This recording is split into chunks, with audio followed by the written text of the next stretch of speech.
യുഎഇയിൽ മഴയും ആലിപ്പഴ വർഷവും. മഴയുടെ പശ്ചാത്തലത്തിൽ കിഴക്ക് വടക്ക് മേഖലകളിൽ ഓറഞ്ച് അലർട്ട് പുറപ്പെടുവിച്ചു. അസ്ഥിര കാലാവസ്ഥ കണക്കിലെടുത്ത് വാദികൾ, വെള്ളപ്പൊക്ക സാധ്യതയുള്ള പ്രദേശങ്ങൾ എന്നിവിടങ്ങളിൽ അധികൃതർ മുന്നറിയിപ്പ് നൽകി.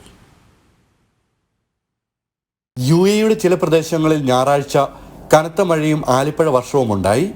ഷാർജ, ഉമ്മൽഗോയിൻ, റാസൽഖൈമ എന്നിവിടങ്ങളിൽ മഴ രേഖപ്പെടുത്തി.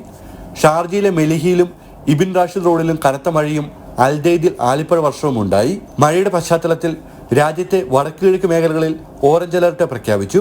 തിങ്കളാഴ്ച വരെ ചിലയിടങ്ങളിൽ ശക്തമായ മഴയ്ക്ക് സാധ്യതയുണ്ടെന്ന് ദേശീയ കാലാവസ്ഥാ നിരീക്ഷണ കേന്ദ്രം നേരത്തെ അറിയിച്ചിരുന്നു. അസ്ഥിര കാലാവസ്ഥ കണക്കിലെടുത്ത് വാദികൾ, വെള്ളപ്പൊക്ക സാധ്യതയുള്ള പ്രദേശങ്ങൾ എന്നിവിടങ്ങളിലേക്ക് പോകരുതെന്ന് കർശന നിർദ്ദേശമുണ്ട്. കഴിഞ്ഞ ഏതാനും ദിവസങ്ങളായി രാജ്യത്ത് കനത്ത മൂടൽമഞ്ഞ് അനുഭവപ്പെടുന്നുണ്ട്. ചൊവ്വാഴ്ച വരെ മൂടൽമഞ്ഞ് തുടരുമെന്നും അന്തരീക്ഷം ഭാഗികമായി മേഘാവൃതമായിരിക്കുമെന്നും അധികൃതർ അറിയിച്ചിട്ടുണ്ട്. ജനം, ദുബായ്.